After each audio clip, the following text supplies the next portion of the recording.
जब भी किसी इलेक्ट्रिकल सर्किट में एक से ज़्यादा रेजिस्टेंसेस एक के बाद दूसरा जुड़ा हुआ रहे तो इस तरह के रेजिस्टेंसेस के कॉम्बिनेशन को सीरीज कॉम्बिनेशन ऑफ रेजिस्टर्स कहा जाता है।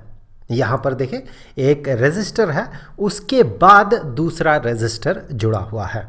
और जब एक से ज़्यादा रेजिस्टर्स कुछ इस तरह से जुड़ा हुआ रहे कि वो सब सेम पोटेंशियल डिफरेंस में रहे, यहाँ पर देखें, यहाँ इस पॉइंट का और इस पॉइंट का एक सर्टेन पोटेंशियल डिफरेंस होगा, तो यहाँ पर ये रेजिस्टर उसी पोटेंशियल डिफरेंस में है और दूसरा रेजिस्टर भी उसी पोटेंशियल डिफरेंस में जुड़ा हुआ है।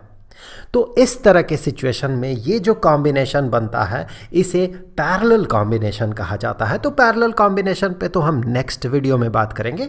आज के इस वीडियो में हम लोग बात करेंगे कि सीरीज कॉम्बिनेशन में जब रेजिस्टर्स जुड़ा हुआ रहता है तो उसका टोटल रेजिस्टेंस कितना होता है। मोर टेक्निकली अगर कहें तो हम कहते हैं इक्विवेलेंट रेजिस्टेंस कितना होता है। अब आप पूछेंगे ये इक्विवेलेंट रेजिस्टेंस का मतलब क्या है। तो यहाँ पर देखिए, एक से ज़्यादा रेजिस्टर्स जुड़ा हुआ है, तो अगर हम इन रेजिस्टर्स को सिर्फ एक रेजिस्टर से सब्स्टिट्यूट करें, यहाँ पर इन दोनों के बदले हम सिर्फ एक रेजिस्टर इंट्रोड्यूस कर रहे हैं, कुछ ऐसे ताकि बाकी सर्किट को कोई फर्क ना पड़े, कहीं से भी किसी भी तरह का भनक ना लगे कि यहाँ पर रेजिस्टेंस को चेंज किया गया, रेजिस्टर को चेंज किया गया। कहने का मतलब ये है कि जो पहले सीरीज कॉम्बिनेशन में एक से ज़्यादा रेजिस्टर्स जुड़ा हुआ था, अब सर्किट में जो करंट का फ्लो हो रहा है, अब अगर हम इसे किसी एक रेजिस्टर से सब्स्टिट्यूट कर दें तो यहाँ सर्किट में जो करंट फ्लो कर रहा था इसमें कोई भी फर्क ना पड़े। अगर इस तरह से हम रेजिस्टर को सब्स्टिट्यूट कर सकते हैं, एक से ज़्यादा रेजिस्टर्स को जो सीरीज कॉम्बिनेशन में जुड़ा हुआ था, एक से ज़्यादा रेजिस्टर्स को अगर हम एक रेजिस्टर से इस तरह से सब्स्टिट्यूट कर सके तो फिर इस एक रेजिस्टर के रेजिस्टेंस को उन दोनों या एक से ज़्यादा जितने भी रेजिस्टर्स थे उन सब का इक्विवेलेंट रेजिस्टेंस कहा जाता है। लेट अस से कि इसका जो रेजिस्टेंस है, इसका रेजिस्टेंस R1 है, इसका रेजिस्टेंस R2 है। अब हम लोग क्या करेंगे, इसे सब्स्टिट्यूट करेंगे एक दूसरे रेजिस्टर से, R रेजिस्टेंस वाले रेजिस्टर से, ताकि इस पूरे सर्किट को कोई भी फर्क ना पड़े। मतलब करंट पहले जो फ्लो कर रहा था अब भी उतना ही करंट फ्लो करे, तो फिर हम इसे कहेंगे इसका इक्विवेलेंट रेजिस्टेंस, इन दोनों का R1 और R2 का इक्विवेलेंट रेजिस्टेंस। तो यहाँ पर जब इस सर्किट को ऑन कर दिया जाएगा तो यहाँ से इस सर्किट से करंट का फ्लो होगा बैटरी के पॉजिटिव टर्मिनल से लेकर बैटरी के नेगेटिव टर्मिनल तक। तो फिर अगर यहाँ पर हम इसे सब्स्टिट्यूट करते हैं इक्विवेलेंट रेजिस्टर से, तो फिर यहाँ पर करंट का फ्लो में कोई फ़र्क नहीं पड़ेगा, किसी भी तरह का भनक भी नहीं लगेगा कि यहाँ पर रेजिस्टर को चेंज किया गया। तो अब इस सिंगल रेजिस्टर का जो रेजिस्टेंस होगा वो होगा उन दोनों का इक्विवेलेंट रेजिस्टेंस। तो चलिए हम इस इक्विवेलेंट रेजिस्टेंस को, इन दोनों के R1 और R2 के सीरीज कॉम्बिनेशन का इक्विवेलेंट रेजिस्टेंस को पता करेंगे और फिर आगे चल के एक न्यूमेरिकल प्रॉब्लम सॉल्व करेंगे। तो यहाँ पर सर्किट में बाकी जो चीज़ें जुड़ा हुआ है इस पर बिल्कुल भी ध्यान मत दे, जो भी जुड़ा हुआ है बिल्कुल ध्यान मत दे, इससे कोई फर्क नहीं पड़ता। आपको सिर्फ इस सेक्शन में ध्यान लगाना है, R1 और R2, इसे हम सब्स्टिट्यूट करेंगे R रेजिस्टेंस से। तो सबसे पहले तो देखें कि यहाँ पर इस पॉइंट का एक पोटेंशियल होगा, यहाँ पर देखें बैटरी का हायर पोटेंशियल है ये। सो हायर पोटेंशियल से इस तरह से रेजिस्टर पार करते हुए पोटेंशियल धीरे धीरे घटेगा, धीरे धीरे घटेगा घटेगा घटेगा, इस तरह से ये घटेगा, फिर आगे दूसरे रेजिस्टर से भी पार होते हुए पोटेंशियल घटेगा। ओके, घटते हुए फिर यहाँ पर ये जो लोअर पोटेंशियल है इसके साथ ये मैच कर जाएगा। तो हम मान रहे हैं कि इन दो पॉइंट्स के बीच का जो पोटेंशियल डिफरेंस है, ये पोटेंशियल डिफरेंस V1 है। हमने ऐसा मान लिया कि इन दो पॉइंट्स के बीच का पोटेंशियल डिफरेंस V1 है, मतलब यहाँ से यहाँ पहुँचते हुए V1 का पोटेंशियल ड्रॉप हो रहा है, पोटेंशियल V1 घट रहा है। और हमने ये भी माना कि इस पॉइंट के साथ इस पॉइंट का जो पोटेंशियल डिफरेंस है, ये पोटेंशियल डिफरेंस है V2, मतलब कहने का मतलब यह है कि इस पॉइंट से इस पॉइंट में जाते हुए पोटेंशियल V1 घटा, फिर आगे यहाँ से यहाँ जाते हुए पोटेंशियल V2 घटा। तो फिर हम ये भी कह सकते हैं कि इस पॉइंट से लेके इस पॉइंट तक जाते हुए पूरा इस जर्नी में टोटल पोटेंशियल ड्रॉप अगर V हुआ तो ये V obviously V1 plus V2 के बराबर होगा, क्योंकि टोटल पोटेंशियल ड्रॉप V1 फिर V2 हुआ। पोटेंशियल कितना घटा, यहाँ से यहाँ V1 घटा, फिर यहाँ से यहाँ V2 घटा, तो टोटल यहाँ से लेके यहाँ तक पोटेंशियल कितना घटेगा, V1 प्लस V2 इतना पोटेंशियल घटेगा। तो अगर हम कहें यहाँ का और यहाँ का पोटेंशियल डिफरेंस अगर V है, so that V is equal to V1 plus V2। ये पहला चीज़ है। अब देखिए यहाँ पर जो रेजिस्टर्स एक के बाद दूसरा जुड़ा हुआ है, तो यहाँ पर पहले रेजिस्टर से जितना करंट का फ्लो होगा सेकेंड रेजिस्टर से भी उतना ही करंट का फ्लो होना होगा। ऐसा क्यों? आप इस तरह से देखें, अगर इस क्रॉस सेक्शन को अगर मान ले एक certain amount of charge unit time में क्रॉस कर रहा है, फॉर एग्जाम्पल हम एग्जाम्पल के तौर पे मान रहे हैं कि 5 एम्पियर का करंट है इस सर्किट में, एग्जाम्पल के तौर पे हम मान रहे हैं, मतलब 1 सेकंड में 5 कूलम चार्ज इस क्रॉस सेक्शन को क्रॉस कर रहा है। तो वही 5 कूलम चार्ज ट्रैवल कर रहा है यहाँ पर, हर एक सेक्शन में करंट तो सेम रहेगा। ओके, तो यहाँ पर ये करंट यहाँ पर भी उतना ही होगा, यहाँ पर भी उतना ही होगा, मतलब 5 कूलम चार्ज हर सेकंड में ये क्रॉस करेगा, और वही करंट यहाँ पर भी होगा, 5 कूलम चार्ज को यहाँ पर हर सेकंड क्रॉस करना है, क्योंकि बीच में न तो चार्ज गायब हो सकता है और न ही बाहर से चार्ज आ सकता है।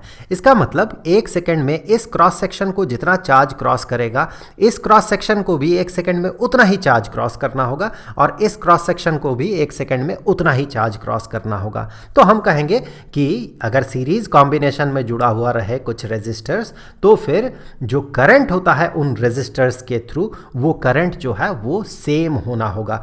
तो यहाँ पर सीरीज कॉम्बिनेशन को इस तरह से भी डिफाइन किया जाता है कि एक से ज़्यादा रेजिस्टर्स अगर एक के बाद दूसरा जुड़ा हुआ रहे, ताकि उन सब के थ्रू करंट सेम पास हो, तो फिर इस तरह के कॉम्बिनेशन को सीरीज कॉम्बिनेशन कहा जाता है। वेल, तो हमने पहले ही ये मान लिया कि इस सर्किट में करंट कितना है, I करंट है, मतलब यहाँ इस रेजिस्टर से भी करंट का फ्लो I है और इस रेजिस्टर से भी करंट का फ्लो जो है वो I है। यहाँ पर हम कन्वेंशनल करंट के डायरेक्शन को दिखा रहे हैं, इलेक्ट्रॉनिक करंट इसके अपोजिट डायरेक्शन में होगा, मतलब इलेक्ट्रॉन का फ्लो नेगेटिव टर्मिनल से लेके इस तरह से इधर पॉजिटिव टर्मिनल तक होगा। अब यहाँ पर देखें, यहाँ पर हम ये कह सकते हैं, चूँकि इस पॉइंट का और इस पॉइंट का जो कि R1 रेजिस्टर जो है, इसके दो टर्मिनल्स के बीच का 2 पॉइंट्स है, या दो टर्मिनल्स का पॉइंट है, तो हम कह सकते हैं इनके बीच का पोटेंशियल डिफरेंस अगर V1 है, तो हम यहाँ पर ओम्स लॉ लगा के कह सकते हैं कि V1 इज इक्वल टू जो रेजिस्टेंस है, रेजिस्टेंस R1 इंटू इससे जो करंट पास कर रहा है वो I। ओम्स लॉ पे इससे पहले हम लोगों ने एक वीडियो में डिटेल्स में बात किया है, उस वीडियो का लिंक आपको डिस्क्रिप्शन बॉक्स में मिल जाएगा। अब देखिए यहाँ से वही लॉजिक अगर हम सेकंड रेजिस्टर पे लगाए, तो हम कह सकते हैं सेकंड रेजिस्टर के अक्रॉस चूंकि पोटेंशियल डिफरेंस V2 है, दैट इज इक्वल टू उस रेजिस्टर का रेजिस्टेंस R2 इनटू उससे पास होता हुआ करंट I। ये है ओम्स लॉ। अब चूंकि हमने ये देखा कि V जो है ये V1 प्लस V2 के बराबर है, तो हम ये कह सकते हैं that is V1 is equal to R1I, V1 is equal to R1I और V2 is equal to R2I। इन दोनों को जोड़े तो I को कॉमन आउट करें तो R1 प्लस R2 और यहाँ पर कॉमन ले ले I को। अब हमें क्या करना है, हमें इक्विवेलेंट रेजिस्टेंस पता करना है। इसके लिए हम क्या करेंगे, इन दोनों रेजिस्टर्स को एक रेजिस्टर से सब्स्टिट्यूट कर रहे हैं। तो अब इसका रेजिस्टेंस R, जिसे कि इक्विवेलेंट रेजिस्टेंस कहा जाएगा, ये हमें पता करना है। अब देखिए इन दो पॉइंट्स के बीच का पोटेंशियल डिफरेंस कितना है, V है, जो कि बराबर है V1 प्लस V2 के। अब यहाँ पर भी करंट का फ्लो कितना होगा, I होगा, क्योंकि हम इक्विवेलेंट रेजिस्टेंस उसी को कहेंगे जिसे उन दोनों को सब्स्टिट्यूट करने के बाद करंट को कोई फर्क ना पड़े, सर्किट में किसी भी तरह का चेंज ना आए, करंट जितना फ्लो कर रहा था अब भी करंट उतना ही फ्लो करेगा। अब इस केस में अगर हम ओम्स लॉ अप्लाई करते हैं तो हम कहेंगे V इस रेजिस्टर के दो टर्मिनल्स के बीच का potential difference V is equal to जो रेजिस्टेंस है विच इज R इनटू यहाँ जो करंट फ्लो कर रहा है इस रेजिस्टर से I।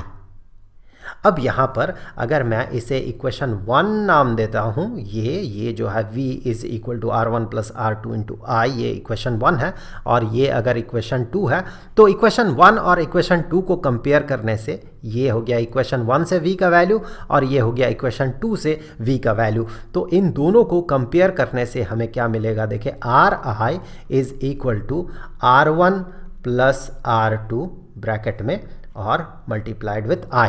तो यहाँ से I और I अगर कैंसिल हो जाएगा तो आपको मिलेगा कि R is equal to R1 plus R2। मतलब जो सीरीज कॉम्बिनेशन में रेजिस्टर्स जुड़ा हुआ था जिनका रेजिस्टेंसेस R1 और R2 था, इसे अगर सिंगल रेजिस्टर से सब्स्टिट्यूट किया जाए तो फिर उसका रेजिस्टेंस कितना बनेगा, उसका रेजिस्टेंस बनेगा R, जिसे कि इक्विवेलेंट रेजिस्टेंस कहा जाता है। तो हम कह सकते हैं R1 और R2 रेजिस्टेंस का रेजिस्टर्स के सीरीज कॉम्बिनेशन का इक्विवेलेंट रेजिस्टेंस होगा R, जो कि बराबर होगा R1 प्लस R2 के। तो हम इसे ऐसे भी कह सकते हैं कि अगर एक से ज़्यादा रेजिस्टर सीरीज कॉम्बिनेशन में जुड़ा हुआ रहे तो फिर टोटल रेजिस्टेंस उसका बनता है उन सारे के रेजिस्टेंसेस को जोड़ दिया जाए R1 प्लस R2। अगर तीसरा रेजिस्टर भी रहता R3 तो फिर हम तीनों को जोड़ देते, तीनों के रेजिस्टेंसेस को जोड़ देते, तो हमें टोटल रेजिस्टेंस या फिर इक्विवेलेंट रेजिस्टेंस मिल जाता। तो ये इंपॉर्टेंट फार्मूला है कि इक्विवेलेंट रेजिस्टेंस अगर सीरीज कॉम्बिनेशन में रेजिस्टेंस जुड़ा हुआ रहे तो इक्विवेलेंट रेजिस्टेंस होता है इन सब का रेजिस्टेंसेस का अलजेब्रिक सम, सिंपल सम, अलजेब्रिक सम। अब यहाँ से हम एक न्यूमेरिकल प्रॉब्लम सॉल्व कर लेंगे। तो यहाँ पर देखें कहा गया कि एक इलेक्ट्रिक लैंप है, यहाँ पर आपको इलेक्ट्रिक लैंप दिख रहा है जिसका रेजिस्टेंस 20 ओम का है, इसका रेजिस्टेंस 20 ओम का है, और एक कंडक्टर 4 ओम रेजिस्टेंस वाला, ये सब बैटरी के साथ कनेक्टेड है। तो यहाँ पर 4 ओम रेजिस्टेंस वाला आपको कंडक्टर दिख रहा है, ये बैटरी के साथ जुड़ा हुआ है। बैटरी का जो वोल्टेज है ये 6 वोल्ट है। हमें यह पता करना है कि इस सर्किट का टोटल रेजिस्टेंस कितना है। यहाँ पर सिर्फ दो ही चीज़ें जुड़ा हुआ है, ये जो की है, की में कोई रेजिस्टेंस नहीं होता और एमीटर का रेजिस्टेंस नेग्लिजिबल होता है, इसीलिए इसे सर्किट में जोड़ने से टोटल रेजिस्टेंस में कोई खास फर्क पड़ता नहीं है। बहुत बहुत बहुत कम रेजिस्टेंस होता है एम्पियर का, एमीटर का, एमीटर का। तो यहाँ पर टोटल रेजिस्टेंस मतलब सिर्फ इस कंडक्टर का रेजिस्टेंस और इस लाइट बल्ब का, इलेक्ट्रिक लैंप का रेजिस्टेंस, इन दोनों को कंसीडर करना है। हमें क्या पता करना है, सबसे पहले टोटल रेजिस्टेंस या इक्विवेलेंट रेजिस्टेंस पता करना है। तो यहाँ पर जो इक्विवेलेंट रेजिस्टेंस है R, ये ऑब्वियसली बराबर होगा पहले का रेजिस्टेंस प्लस दूसरे के रेजिस्टेंस के, क्योंकि यहाँ पर ये सीरीज कॉम्बिनेशन में जुड़ा हुआ है। यहाँ पर देखिए करंट का जो फ्लो होगा, ये करंट का फ्लो यहाँ जितना होगा और यहाँ भी उतना ही होगा। यहाँ से करंट ऐसे फ्लो करते हुए पार करेगा तो करंट दोनों में सेम होगा। हम कह सकते हैं ये सीरीज कॉम्बिनेशन में जुड़ा हुआ है। आप ऐसे भी देख सकते हैं एक रेजिस्टर है फिर उसके बाद दूसरा जुड़ा हुआ है, तो यहाँ पर ये सीरीज कॉम्बिनेशन में जुड़ा हुआ है। तो इक्विवेलेंट रेजिस्टेंस होगा ऐसे सिचुएशन में, हमें पता है सिंपली इन दोनों के रेजिस्टेंसेस को हमें जोड़ देना होता है। तो इक्विवेलेंट रेजिस्टेंस जो है ये 24 ओम होगा। दूसरा क्वेश्चन देखें, the current through the circuit, इस सर्किट से करंट कितना फ्लो करेगा। तो यहाँ पर हमने मान लिया कि यहाँ इन दोनों के बदले हम ऐसे कंसीडर कर सकते हैं कि अगर एक रेजिस्टर रहे तो फिर उसका इक्विवेलेंट रेजिस्टेंस जो कि 24 ओम होगा, इन दोनों के बदले हम इस रेजिस्टर को कंसीडर कर रहे हैं। तो इसका मतलब कि अगर इक्विवेलेंटली कंसीडर किया जाए तो इन दोनों को हटा के अगर हम 24 ओम का रेजिस्टर यहाँ पर जोड़ दें तो फिर बात बराबर रहेगा, कोई फर्क नहीं पड़ेगा। तो ऐसे सिचुएशन में 24 ओम का रेजिस्टेंस जुड़ा हुआ रहने से यहाँ पर कितना करंट फ्लो करेगा हम अगर निकाल ले, पता कर ले, तो फिर हम वही करंट कहेंगे इस सर्किट में भी होगा, क्योंकि इक्विवेलेंट रेजिस्टेंस का मतलब ही वही होता है कि उन दोनों को सब्स्टिट्यूट कर दे एक रेजिस्टर से और सर्किट को कोई फर्क ना पड़े। तो 24 ओम का रेजिस्टेंस यहाँ जुड़ा रहने से जो करंट का फ्लो होगा इन दोनों के रहने से भी उतना ही करंट का फ्लो होगा। ओके तो यहाँ पर करंट कितना फ्लो होगा, तो इसके लिए हम यहाँ पर कह सकते हैं कि 6 वोल्ट का बैटरी है, तो यहाँ पर इस पॉइंट का और इस पॉइंट का पोटेंशियल डिफरेंस 6 वोल्ट है। 6 वोल्ट पोटेंशियल डिफरेंस और यहाँ पर रेजिस्टेंस, पूरे सर्किट का रेजिस्टेंस 24 ओम होगा, क्योंकि बाकी जो है ये एमीटर इसका कोई रेजिस्टेंस नहीं होता, नेग्लिजिबल रेजिस्टेंस होता है, की का कोई रेजिस्टेंस नहीं होता। तो इसे जैसे ही आप ऑन कर देंगे की को तो ये लाइट बल्ब जलने लगेगा और यहाँ करंट एस्टेब्लिश्ड हो जाएगा बीच में। तो यहाँ पर करंट हम पता करेंगे, तो करंट पता करने के लिए हम यहाँ पर ओम्स लॉ लगा सकते हैं कि ओम्स लॉ कहता है कि पोटेंशियल डिफरेंस दो टर्मिनल के बीच का, यहाँ पर ये टर्मिनल और ये टर्मिनल, ये पूरा बीच में ये पूरा सर्किट को हम एक सिंगल रेजिस्टर की तरह कंसिडर कर रहे हैं, 24 ओम का रेजिस्टर की तरह। तो यहाँ पर इन दोनों के बीच का, इन दो पॉइंट्स के बीच का पोटेंशियल डिफरेंस V जो कि 6 वोल्ट होगा, जो कि बैटरी का वोल्टेज होगा 6 volt, is equal to resistance into current. Resistance मतलब पूरे सर्किट का रेजिस्टेंस जो कि 24 ओम है, रेजिस्टेंस इनटू करंट। यही करंट हमें पता करना है, हमें the current through the circuit ये पता करना है। आई जो करंट होगा ये ऐसे फ्लो करेगा, इस तरह से पूरा सर्किट में वो सेम रहेगा। तो यहाँ से आगे बढ़ते हुए हम कहेंगे I is equal to V divided by R. तो वी का वैल्यू यहाँ पर देखें कितना है, 6 वोल्ट है, और जो टोटल रेजिस्टेंस है, इक्विवेलेंट रेजिस्टेंस जो है ये 24 ओम का है।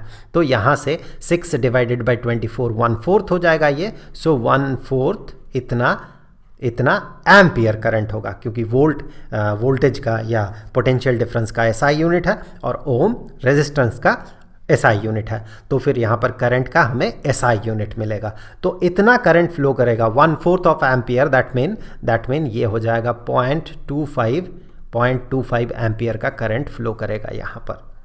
अब तीसरा क्वेश्चन देखें, the potential difference across the electric lamp and conductor.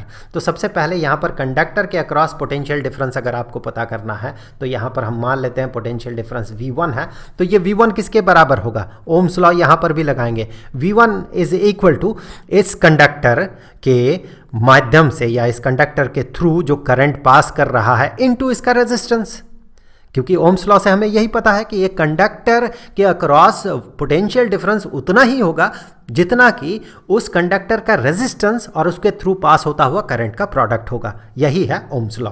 तो यहाँ पर देखिए पोटेंशियल डिफरेंस इस पॉइंट का और इस पॉइंट का, दैट मीन इस रेजिस्टर के दो टर्मिनल्स के बीच का potential difference V1 that is equal to उसका रेजिस्टेंस जो है, इसका रेजिस्टेंस 4 ओम का है, तो मैं सीधे यहाँ पर 4 ओम लिख दे रहा हूँ। 4 ओम इनटू इससे पास होता हुआ करंट तो पूरा सर्किट में सेम रहेगा 0.25 एम्पियर का। सो 0.25 एम्पियर का, तो यहाँ पर देखें ये इन दोनों को मल्टीप्लाई करें तो ये हो जाएगा 1, और ohm into ampere is equal two volt. तो 1 वोल्ट का पोटेंशियल डिफरेंस यहाँ पर होगा। अब दूसरा पोटेंशियल डिफरेंस, इलेक्ट्रिक बल्ब जो है, इलेक्ट्रिक लैंप के अक्रॉस पोटेंशियल डिफरेंस, यहाँ पर हमने मान लिया ये V2 है, यहाँ पर भी ओम्स लॉ लगाएंगे। V2 इज इक्वल टू इसका रेजिस्टेंस 20 ओम का रेजिस्टेंस इनटू इससे पार होता हुआ करंट तो सेम रहेगा 0.25 ampere, that is equal to multiply करें 20 into 1/4 is equal to 5, so 5 volt. तो जो कंडक्टर है उसके अक्रॉस जो पोटेंशियल डिफरेंस है ये 1 वोल्ट का है, और जो इलेक्ट्रिक लैंप है इसके अक्रॉस पोटेंशियल डिफरेंस 5 वोल्ट का है। टोटल पोटेंशियल डिफरेंस देखें 1 वोल्ट प्लस 5 वोल्ट 6 वोल्ट, जो कि बैटरी का वोल्टेज है, बैटरी का पोटेंशियल डिफरेंस है, सेम होगा ये भी। टोटल सर्किट में पोटेंशियल ड्रॉप 6 वोल्ट का ही होना है। तो यहाँ से अगर आप देखें ऐसे ऐसे जाते हुए यहाँ 1 वोल्ट का पोटेंशियल ड्रॉप हुआ, फिर आगे 5 वोल्ट का पोटेंशियल ड्रॉप हुआ, टोटल 6 वोल्ट का पोटेंशियल ड्रॉप होना है बैटरी के पॉजिटिव टर्मिनल से लेके सर्किट होते हुए पूरे बैटरी के नेगेटिव टर्मिनल तक।